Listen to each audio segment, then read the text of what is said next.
عليكم شباب، معكم ريبد ورجعت لكم فيديو جديد. طبعا جماعة الخير اسف على السحبة، ما بعرف شلون بدي اشرح لكم اياها. اسف انه كنت قاطع قطعاوية، سحباوية، ما بعرف شلون بدي اشرح لكم اياها. بس الصراحة ما كنتش فاضي، خلص انتوا سلكولي. الفيديو الماضي هذا اللي راح كنت بدي انزل لكم اياه يوم السبت، بس يعني ما كنتش مخلص منتجه فنزلته يوم الاحد. فساعتها تذكرت حالي بفيديو كيف تصبح سوري في 5 دقائق. اعطيتكم مثال، قلت لكم يوم شو اسمه بنزل لكم شو اسمه، صح؟ قلت يوميتها فرضا يوم الاحد بنزل لكم فيديو. يوميتها اني قلت ابصر، يعني اني كنت شايف لقدامي يمكن ما بعرف شلون هيك عرفت انه يوم الاحد راح انزل الفيديو. اقول لكم والله بدي خلاص اليوم شو اسمه بنزلكم شو اسمه، يعني يوم مثلا الاحد بنزل لكم فيديو. كنت بدي انزل السبت للفيديو، كنت بدي انزل الفيديو يوم السبت. ما بعرف شلون صار يوم الاحد. اول اشي هاي 2022 2022 كبيناها صارت راحت، صرنا 23. لا يعني ظلنا كم يوم نصير ب23، بس خلاص صرنا ب23 يومين مش بيناتنا، صار لنا متحملين 12 شهر. خلص يومين مش بيناتنا، اليومين او اليوم هذا اللي ظل، هذا اللي هون مجهز حاله لسهرة، هذا اللي مجهز حاله هون لطلعة، وهذا اللي هيك. فرحتكم، بعرف انه فرحتكم اتحول اني تعرفوا انه فرحتكم اهم اشي. بعرف في عالم كثير بتحتفل بعيد السنة. انت نفسي هذا اللي هسه عم بيطلع صوته، ها حتى هو يعني مستحي منك. تخيل، معقول حد بده يحتفل بهيك اعياد؟ احنا عندنا المسلمين عندنا عيدين، عيد الاضحى وعيد الفطر، صح؟ صح، بلى هذول العيدين اللي عندنا. تيجي بتحتفل لي بالكريسماس وما بعرف شو اسمه. انا اقول لك شو معناته الكريسماس هذا. الكريسماس هذا عيد للنبي عيسى لما انولد، تمام؟ وهاي النصارى عندهم اعتقاد انه هذا ابن الله، لا اله الا الله. وفي آية مكتوبة بالقرآن واللي هي لم يلد ولم يولد، صح ولا لا؟ صح ولا لا؟ هذا اعتقاد واحد جاهل بالاسلام وكذا، فما بالك يعني واحد مسلم تمام، بيعرف هاي السورة لم يلد ولم يولد، تمام؟ بيجي بيحتفل هيك. يعني انت عندك يعني متأكد انه الله، استغفر الله العظيم، استغفر الله، طلع علي باو علي. اذا انت محتفل بهذا العيد شيل الاشتراك، انا ما بيشرفني واحد هيك يكون بقناتي، لا عم بمزح يعني، بس انه صلح حالك بلا ما تشيل الاشتراك، يعني لا تحتفل بهذا العيد، تمام؟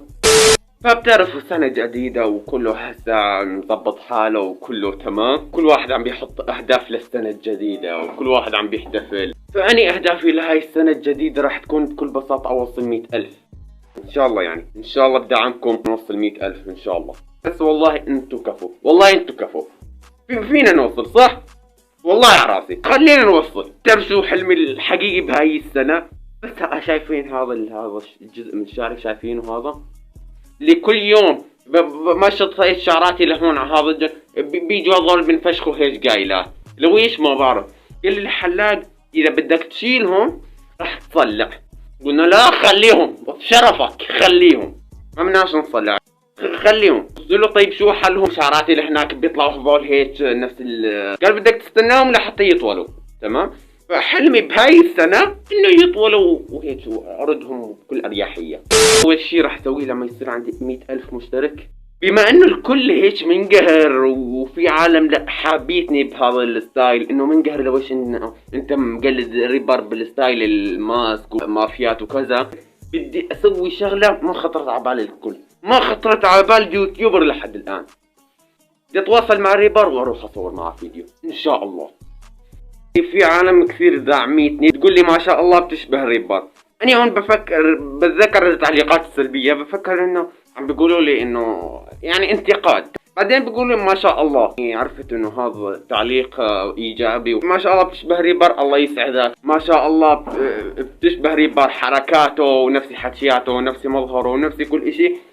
شو كان التعليق والله نسيته، بس انه هيك بما انه في عالم عم تدعمني وعم تقول لي انه انت يعني بطريقة إيجابية بتشبه ريبر، خلاص الفيديو الجاي بس مشانكم رايح أصور مع ريبر، يعني مش هسا، الفيديوهات الجاي.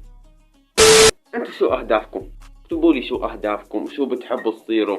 أنا حاب أصير هاي السنة إنه أطلع طلعة باليوتيوب، تمام؟ خلينا نصير يوتيوبرية وحركات بركات. بيت أعطيكم شوي نصائح مني مشان السنة الجديدة تشتغلوا فيها وتشوفوا والله راح تكون يعني يمكن تكون أحسن سنة بين كل السنين إذا طبقتوا النصائح اللي راح أعطيكم إياها، تمام؟ أول نصيحة، أول يوم بالسنة اكتب هيك شيء بدك تسويه كل يوم. بلش صلي، بدك مثلا شو يعني تفتح لك مشروع، شو بده هذا المشروع بتكتك فيه. بهاي السنة خليك اجتماعي، يعني اخذ ثقافات من العالم، ظلك اجتماعي. صراحة والله هاي النصائح عم بعطيكم اياها واني راح اطبقها بهاي السنة. اني تعلم شغلات منهم، مش انه بس هيك تمشي معهم تقعد معهم وخالص، لا، تعلم منهم. يعني يمكن انت اذكى منهم وبتعرف شغلات اكثر منهم، بس بجوانب لو تباوع على جوانب غير جوانبك ممكن في شغلات هم بيعرفوا فيهم اكثر منك، يعني فتعلم منهم. النصيحة الثالثة، وتعلم تحكي لا. اجوا عندك عالم تمام بدهم يلاهوا، قول لهم لا. في شغله ملكاش مصلحه انه تسويها، قول لهم خلاص لا، شو ما دخلني شو عم تسوي، يعني ما بديش اسويها. فتعلم قول لا. اذا تحكي لي اني عم بقلد ريبر هون، لا تحكي لي، انا عم بقول لك نصايح اللي انا شايفها. واهم اشي واللي هي تعلم تحترم نفسك. في عالم بتحكي ملاحظ كثير بتقول ليش العالم ما عم تحترمني؟ العالم ما تحترمك لا اصلا لانه هي مش محترمه، تمام؟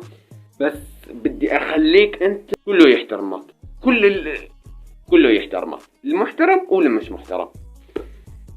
شلون بدك الناس يحترموك وانت مش محترم حالك؟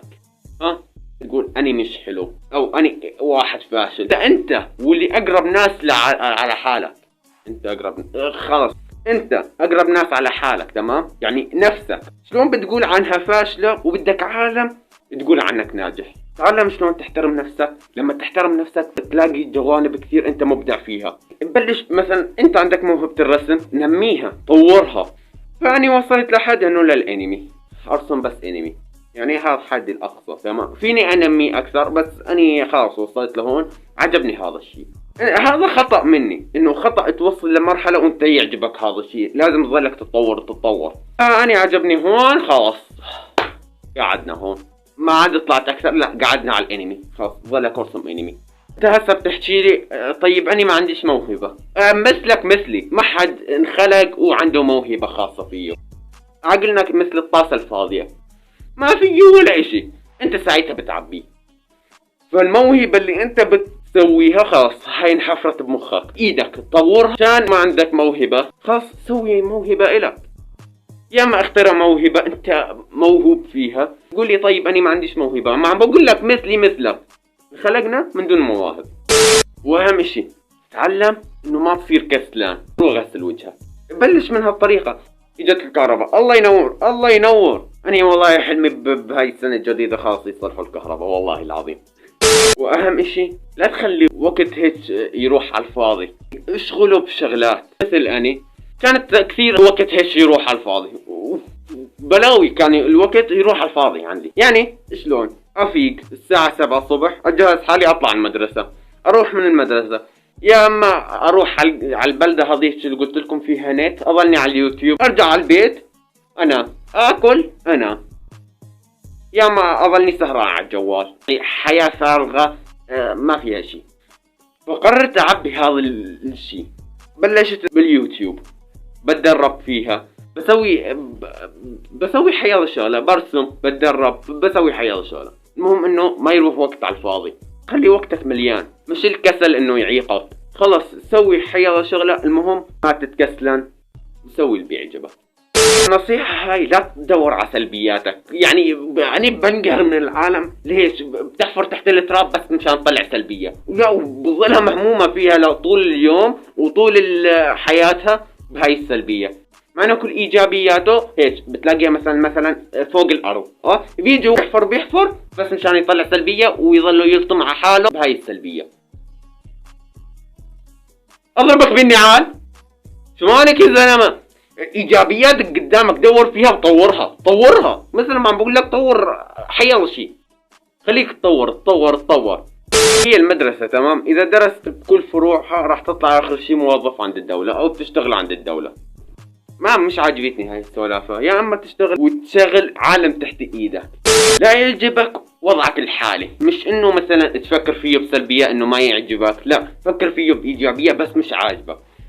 يعني شلون؟ يعني ظلك تطور، إنه وصلت لمنطقة لا توقف عندها. عم بقول لكم كل شيء عن التطور، شايف؟ يعني كل شيء راح يطورك، كل شيء فيه إفادة. أنا قناتي كلها إفادة، اشترك كل مشان الإفادة. أخذنا على الجو، بعرف أخذنا على الجو. يظلك تطور، مش توقف، لا ظلك تطور، خلاص ظلك تطور، ولا تحكي معي، ظلك تطور. يعني لا يعجبك انت وضعك الحال، يظلك تطور. قلت لكم تفكر بإيجابية، معناتها لا تفكر بالمصيبة لأنه راح تيجي لك. يعني هاي إيدك، لا هاي إيدي طبعا، افرض هاي إيدك، تمام. فكر انه والله ايدي حاسة عم توجعني يا اخي، ايدي والله عم توجعني ايدي. ما بتلاقيها يومين وثلاث ايام بتحسها عم بتوجعك من المطرح اللي انت حسيت فيه. يفكر بالشيء انه خلاص وجعتك ايدك، قول ما عم توجعني، هاي ما فيها شيء، انا اللي عم بشغلها مش هي بتتحكم في. انا متحكم فيها. هي نصائح اللي انا عم بحكيها عم بنصح للكل، لاني والك ونحن ولبعضنا. وبنصحك يعني لا تحتفل بهذا الاحتفال اللي احنا بنستحي منه. ما شاء الله عنك مسلم تيجي تحتفل بعيد تبع مسيح. في سورة اللي هي بتساوي 3/4 القرآن مكتوب لم يلد ولم يولد. لم يلد ولم يولد يعني ما عنده هواش ولد، رب العالمين ما عنده هواش ولد. تيجي انت بتحتفل بهذا العيد، هذا العيد يعني انت مأيقن او انت متأكد انه استغفر الله. انت يمكن تحكي لي انت حاب تخرب علينا فرحتنا. فرحة ايش؟ اضربك بالجزمة؟ ها فرحة ايش يا زلمة؟ هاي تفكير الجهلة هيك. وبس هذا هو الفيديو. فسنة ان شاء الله مباركة، وان شاء الله فيها تطور ونجاح ننجاح، يعني ايجابية ونجاح خلاص يا زلمة، خلاص يعني ما بديش احكيها بس راح احكيها.